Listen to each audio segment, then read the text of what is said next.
Bitcoin at its lowest level since mid-November following the Trump election surge and down 20% since Trump's inauguration.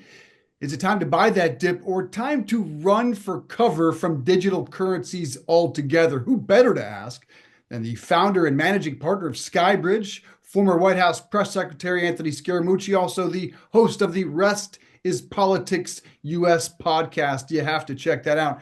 Great to see you, my friend. It's been a while, but let's start with Bitcoin and crypto. What is going on there with those numbers? So much enthusiasm upon the Trump election seems to be gone.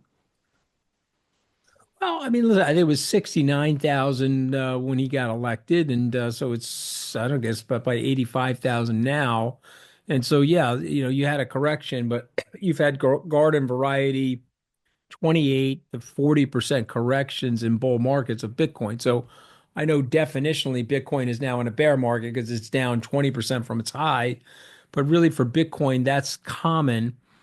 We saw five oscillations like this last year.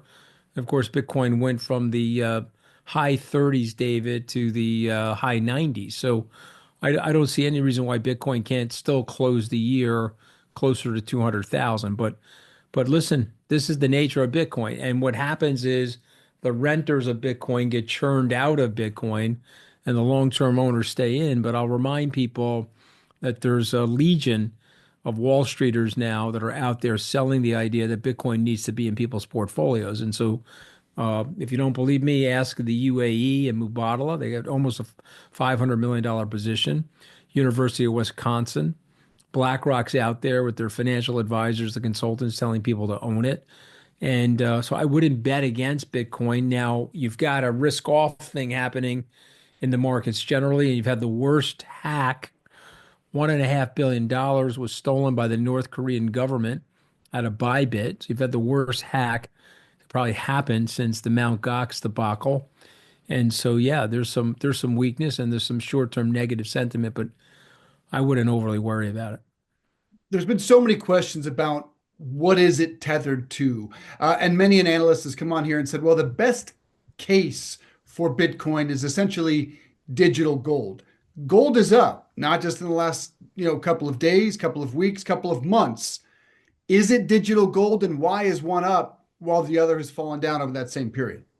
Well, I mean, again, if you look at Bitcoin over the life of Bitcoin, it's gone up immeasurably relative to Yeah. gold, right? It started at zero. It's got a $2 trillion market cap now, so it's 10% of gold. Gold being approximately a $20 trillion market cap, and so if you step back, zoom out, I could build the case for you that Bitcoin's doing quite well. But I think you're making an interesting case. There's a lot of uncertainty in the world. There's inflation. There's the specter of a recession in the United States. Some people are not going to like me saying this, but I am going to say it. This is along the theme of what Steve Cohen was articulating earlier last week, where he said tariffs are taxes, they're deconsumptive. Doge is an austerity program for the government. We know that when governments go into austerity, the growth of the overall economy shrinks. If you don't believe me, ask the United Kingdom that's been struggling with it for 15 years. And so somebody like Steve Cohen's looking at the footprint and saying, whoa, we've got inflation tamer, but still not totally tame, slightly hotter actually recently. We got the government cutting back on expenditures. And then we also have this factor of churn, if you will, this inertia that's going on, and that's going to hurt risk assets like Bitcoin. Bitcoin is still a risk on technology, a risk on technological asset. It's not digital gold today. If it adopts, and you tell me we've got 2 billion people owning it, then I can make that case. But isn't it largely rising and falling on emotion? Um, Well, I mean, again, is there value to the network? You tell me if there's value to the network. If there's value to the network, then no, I would take the opposite. I would say it's rising and falling on the fundamentals of the network, but it's a risk on asset. I'm not in the camp that Bitcoin is an inflation hedge at this moment or digital gold, it's a replacement for gold. I'm just not in that camp. So it's a risk asset. And so if you're telling me that risks are on. You're telling me Nvidia's doing well, the Nasdaq's doing well, Bitcoin will likely do well. If you're telling me that stuff, well, people are concerned today and those assets have sort of traded off, I'll say that. But let's just stop for a second. Bitcoin year over year, 12 months of Bitcoin is plus 75%. Yeah. So, I mean, it's been a very good asset. If you bought it at 108, you're upset. And that's where some of the churn is, right? Because look at the volume, as you know from you're not quite old enough to remember the dot-com debacle, but I am. And Sure I what ends am. up happening is you get tremendous amount of volume at the top, and then it starts to crater, and then people start to lose their confidence in the situation. Joel Kruger, who's a strategist at LMAX, said now it's a question of waiting for the next catalyst. He said there's room for it to go to 70 to 75 without doing anything to compromise the outlook. A lot to unpack there. What do Hmm. you think of that? What would be the next catalyst? Yeah. And if it falls to 70 or 75, why would that compromise the outlook? It seems like that would cause a mass panic. That would be well beyond correction territory. Well, but that's Bitcoin. Bitcoin went from 69 to 15. It went from 20,000 to 2,000. Bitcoin has a tremendous amount of volatility. And so I would tell you that, at 75, it's still higher than it was the day Donald Trump got elected 3 short months Mhm. ago. So it's not really outside of the zip code of that happening. But having said that, at 75, I'm a long-term holder of Bitcoin. I'm a buyer at 75. I will be stepping into the marketplace with some capital that we've got put aside for that type of weakness. I'll be buying it. And you know, again, I actually agree with them. I think your near-term low-end price target's 75, 78. Your high end is probably 180. And it's gonna trade, unfortunately, with that level of volatility. A lot of people don't believe in Bitcoin. David, a lot of people write research reports that are very negative and say that Bitcoin's worthless. You have the Buffett acolytes think it's worthless. I think if you really study it, you realize that it's not worthless, but that's okay. That's what makes a market. There was years where people told me Amazon was a overvalued bookseller. It's not. It's an A to Z, 55% of the market share of internet retail. You mentioned Warren Buffett hoarding a record amount of cash. Scares me. What do you make of it? Yeah, it has me concerned. I think Buffett is 93. He's still got his marbles. He's got incredible amount of wisdom. Sorry about that. Just cut that off. He's 93. Incredible amount of wisdom about him. A brilliant guy. I think he looks at everything in our space and he says the uh, the uh, the things are out of whack. Earnings not moving fast enough, valuations high. He's looking at the overall market capitalization of the market to the GDP of the country. Anytime it gets to this high percentage, he gets worried. And so he starts hoarding cash. And I think that that's a sign that he's worried, And by the way, he sold assets that he likes even. He's shed things like Apple, some of the bank stocks he's been a long-term holder in. So he did this in '07. He did this in '07 on the way into '08. And of course, when the debacle happened, he was one of the last people standing with tremendous amounts of cash to defend the financial system and to help companies like GE and Bank America, of course, very famously Goldman Sachs. But I would say this to you. He's going to be right short term. Maybe there'll be a big correction in the market, but let's really channel Buffett. What is Buffett's average holding period? Okay, it's 42 years. Right. Buffett tells you he doesn't like selling things, and I think the lesson in my 35-year career, I've sold things too quickly. You could capitulate. Microsoft had 10 years where it did nothing.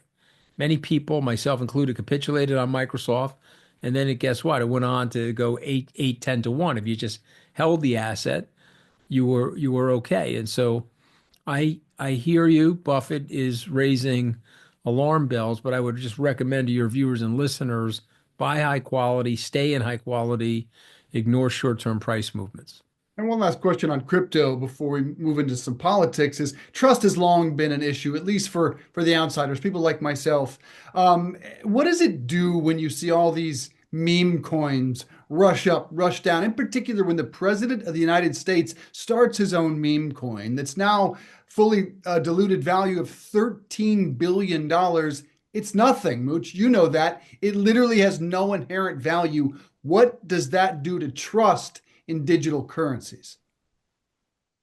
Well, listen, I don't like it. I think what you have to say to people about Donald Trump, and obviously I have a lot of experience with him, and some of it was success in terms of helping him win in 16, and some of it was failure in terms of me getting fired from the White House. But with Donald Trump, you get everything. There's no a la carte menu at the Donald Trump restaurant. It is a buffet table, and you have to eat everything at the table. So there are things at the table you may not like. You may not like his personal grifting. You may not like his meme coins. You may not like the deals he's willing to do with the Saudis or the vote that he's willing to grant at the UN where he's voting with North Korea and he's voting with Russia, and he's telling people that the Ukrainians started the Ukrainian-Russian war. Okay, so which is obviously not even congruent with the facts. And so you get all of that. Then you get maybe some tax cuts. You get maybe some corporate deregulation. You get maybe some positive stuff on cryptocurrencies, maybe a definitive stablecoin legislation, something like that. But what you're not able to do with Donald Trump is I'm just going to take this off the menu or that off the menu. You get everything. So him starting a meme coin 24, 48 hours before he became president, I think contributed to the current weakness in the market. I think the zone got flooded with meme coins. It's not just his meme coin and Melania's meme coin. It's probably been 50 of them that's been launched since he put out that meme coin in January. Solana was at 293. Solana is really one of the havens in the cryptocurrency world, the layer one technology that a lot of these meme coins use. And so that was at 293 3 weeks ago. It's in the 130s now. It's been cut in half. And so, yeah, I think Trump has helped crypto and contemporaneously hurt crypto. But that's what you get with Donald Trump. Is there a Mooch coin? So I actually think there is a mooch coin. I was on CNBC deriding these coins, and then somebody set up a mooch coin. You can set up a Briggs coin today. You go on that website and say we're going to have a Briggs coin, and I know somebody told me it got to a few $1 million of market capitalization. It's not affiliated with me. I don't endorse it. I'm not related to it. The one thing I can tell you with great certainty is you will not see a meme coin emanate from Skybridge or me personally. I think these are really bad for the market. And to your point, they're worthless gambling tokens. And I think that they distract from something like Bitcoin. I have people say to me, oh, Bitcoin is just a big meme coin. But the truth of the matter is, if you really understand Bitcoin, it's actually not. It is a decentralized, fully transparent ledger that we can use with each other to track and store value and to innovate the financial services system. So anybody that really understands Bitcoin, I think, gets positive on it. I mean, let me rephrase that. I think is important. If you had 100 people super study Bitcoin, I think 90 plus of them go towards Bitcoin. The Paul Tudor Joneses, the Ray Dalios, the Stan Druckenmillers of the world go towards Bitcoin, the Michael Saylors. All of those people had some level of skepticism, including Michael Saylor, before he became a Bitcoin maximalist. He was a skeptic. And I think the more homework you do, the more comfortable you get with Bitcoin. You mentioned the U.S. vote with North Korea against our European allies, essentially failing to blame Russia for invading Ukraine. What does it mean, and what do you make of it? Why would President Trump want to vote with Russia here? Well, let's take his side of it for a second. He's trying to say that Russia felt threatened by the Ukraine and they felt Which is threatened by, nonsense. well, I'm just again giving you his side because obviously it's nonsense and to provide great hypocrisy, great facts for the hypocrisy. Finland and Sweden just joined NATO. They're neighboring states to Russia. He let them in, didn't declare war on them. This has to do with that area of the world, the warm water port in Crimea, the historical Peter the Great legacy of the 300 years of control of the Ukraine. And this is, he would like a puppet installed in the Ukraine that he's running, meaning Vladimir Putin running as a former KGB agent, as opposed to a full-fledged democracy. He doesn't want a full-fledged, economically growing, technologically advantaged democracy like the Ukraine that has many relatives, many cultural associations. Finland and Sweden are different, Dave. The Ukraine is similar. There's a lot of Russians in the Ukraine. He doesn't want any more than the Chinese would like North Korea to be a thriving economy like South Korea is, that close to their border. Vladimir Putin doesn't want that. But Trump is using his talking points, and Trump is saying, well, this is the reason why, and it's Ukraine's fault that they wanted to join NATO, and they're threatening Russia by joining NATO, and they shouldn't be allowed to join NATO. But listen, that's a bunch of garbage. Remember, the Ukraine gave up, and again, I shouldn't say the Ukraine; it's actually Ukraine because they get up sensitive about that. So let me restate that: Ukraine actually gave up their nuclear missiles. They gave up their stockpile. They were the sixth largest nuclear arsenal in the world, and they gave that up in exchange for Western security guarantees. There's been hundreds of years of fighting over that land. The Ukrainians wanted some level of sovereignty and some semblance of a democracy, and the Russians are threatened by that. Somebody like Vladimir Putin, who's winning his elections 88, 90% to 10, which we know that these elections are primarily made up, he doesn't want a pluralistic democracy on his doorstep that has people in it that look and act and are culturally the same as his own people. But Trump is on the side of Putin. Someone will have to. But why? But it's None that of us, coddling of Putin going back to Dave, Helsinki that independents like myself just don't understand. none of us could figure it out. H.R. McMaster, I've asked that question. General Kelly, Jim Mattis, I've asked that question of. None of us can figure it out. There's some journalists that believe that he had a money laundering spigot going with Russian oligarchs, and that's the reason why his two sons said prior to the 2016 election that they got their money from Vladimir Putin's oligarchs, that's all their money came from for all the real estate investing deals. I don't know. I'm not close enough to it, but I can say this to you. He acts either as a stooge and a useful idiot of Vladimir Putin, or he's somehow tied to Vladimir Putin economically or otherwise that we don't understand. But it's the same cause and effect. You have the president of the United States literally reading Russian talking points at press conferences and now voting against the historical allies of the American government and the freedom of democracies here in the West. And he's voting with the North Korean dictator and the Russian dictator at the UN. So I find it reprehensible. I find it very interesting that somebody like Marco Rubio, that knows it's reprehensible, is trying to pretend that it isn't. I mean, when Marco opens his mouth now, it looks like a twisted pretzel is coming out of his mouth. I mean, his tongue is so tied up from trying to explain something that he knows doesn't make any sense. Yeah, the moment he said make Gaza beautiful again, I stopped believing that Marco Rubio would be the one to save democracy. And the biggest news of the day, probably though, is Doge and Elon Musk now giving 2 million federal workers an extra day. He sent out this email. What did you do last week? Asking them to outline what they did in bullet form. And if they didn't respond, it was considered a resignation. Essentially, AI would evaluate whether or not they were able to keep their jobs. What do you make of the thought of it and the execution of it? Well, listen, the thought of it, I think, is very strong. I don't know any American that doesn't want somebody to help them look through the government and try to delayer the government and cut out some waste. I think the execution of it in the process is flawed, and I'll go back to Clinton and Gore. They set up a process. They had Democrats in there, they had Republicans in there, they had judges, they had a whole full-fledged process, and they went through things methodically. You get about 200,000 people leave the American government workforce a year just through attrition. And so then the question is, do you hire those people back or replace them? or are you looking for more people to retire?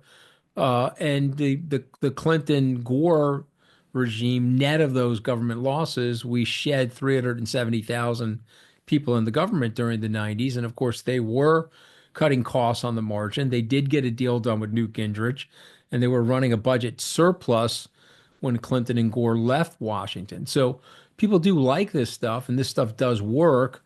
But I think the way Elon is going about it with these young men is nerve-wracking to people. They don't know if that process is the right type of process to have in the world's currently the world's oldest democracy. So to me, I'm for the process. I'm for cost cutting. I find it very hard to find people that are against cutting waste out of the government.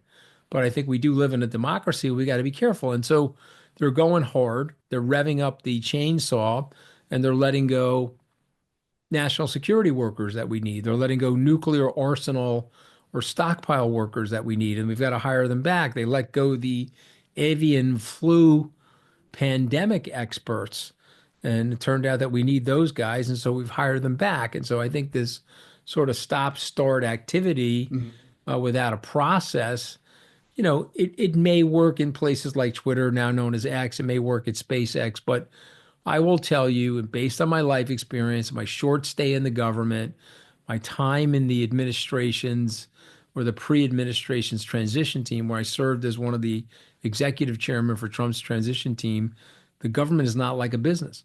And people that say that, well, we got to run the government like a business, they don't really understand. You can't run the government like a business. It's a service provision that's typically set up by the population in a society because it's non for profit. We're sending firemen into buildings, burning buildings, or we're saving people that are about to get a cardiac arrest, and we're not paying a lot of money to those people to actually do that. But there's a lot of infrastructure and services that are required, and it's not a business. And I think if you think about it or try to run it like a business, I think you're going to wreak havoc and you're going to cause a cultural problem. And if we're running it like a business, we'd want to avoid conflicts of interest. News today that the FAA cut a deal with Starlink. There's a $400 million deal that signed after Trump was elected with Tesla. Many of the departments he's cutting had direct oversight over several, if not all, of his companies. Yeah. That is a major issue for the American people. How long do you think this relationship will last? No one knows better than you. No Yeah. one shares the stage with Yeah. Donald Trump long. How long can Elon? Well, I said at the onset that it would last longer than people thought because, Trump needs him. Trump, he spent $300 million to help Trump win. He's a very, very rich guy. Trump loves rich people. He wants to keep him close. He sees him as a fount for potential capital on deals. And so he's going to curry favor with him. He also owns Twitter, which Trump knows how powerful Twitter is. And I guess, the second question is I think it's going to last longer. It'll fizzle. It's not going to be Pyrrhic. It's not going to blow up like other Trump relationships. They're mutually entwined. They may get bored or tired of each other, and he may cease doing the stuff that he's doing at Doge in a couple of months, and it may not be nearly as effective if either of them wanted to be. But I don't see them having a Pyrrhic blow up. They just need each other too much. But I think the real issue is you have to ask the Democrats, why did the Democrats let Elon Musk out of the nest? Why did they let Bobby Kennedy out of the nest? Excuse me, they had Elon Musk for multiple decades. He was the green guy with the electric vehicles, and they shoved him around. They wouldn't invite him to the Rocket Summit. They didn't invite him to the EV Summit, or I think worse than that, Dave, they invited him to the EV Summit. The UAW president said he can't be invited because he's not a union guy, so they disinvited him. And so you inflamed him to the point where he and other Silicon Valley executives that were all left leaning, all Democrats, they all ran into the arms of Donald Trump. Bobby Kennedy ran into the Tulsi Gabbard was lambasting the Democrats for not giving Bernie Sanders a bigger chance. And these are all former Democrats working for Donald Trump. And as you know, and I know, Donald Trump is a former Democrat. So I don't know how they did this. I'm not sure what happened there, but I think there's questions that have to be asked both sides. How did you Mhm. let all those guys out of the fold because they helped to lead Trump to victory? And then secondarily, you know, you tell me how long this thing will last with Donald Trump. I don't think it lasts forever, but it's going to last longer than people think because of the money associated with it. Yeah, I think it's already lasted Yeah. longer than many thought. I assume you are still a Republican, but you can clarify that. And No, what do I'm you still a make of, Republican. yeah, what do you Yeah. make of James Carville's strategy he laid out in a New York Times op-ed today that Democrats should, quote, roll over and play dead and essentially let Donald Trump punch himself out and collapse? Yeah. Yeah, it's an interesting strategy. It's he's probably writing that because that's what they're doing anyway. You know, What they've done for years. they don't have any clarity to their leadership. They don't have any organized dissent. They're running an old folks home in the Senate. If you look at people like Chuck Schumer and Elizabeth Warren, they're nice people, but they should be off the stage. There should be younger people representing the state of Massachusetts or the great state of New York at this point. And so they don't even have the energy or the commitment to go after these people. Hakeem Jeffries is a nice person. I saw him on the Sunday shows this weekend. He's not ready for prime time. He's not acceptable to what I would call the non-coastal Americans. And so they've got to reinvigorate their team, and they got to come up with a better narrative. But Carville's basically saying that Trump and Musk are crazy and they're going to burn themselves out and turn public opinion against them. He may be right, but I think that the Democrats need organized dissent, and they need to coalesce around a few leaders to provide clarity about what their vision is to bring to America in 26 and again in 28. Fascinating times. I could continue this conversation all day long. Really enjoyed the conversation, though. Founder and managing partner of Skybridge, former White House press secretary, host of the Rest is Politics US podcast, Anthony Scaramucci. Really appreciate the time. Look Great, forward to talking to you again soon. great to be on with you, brother.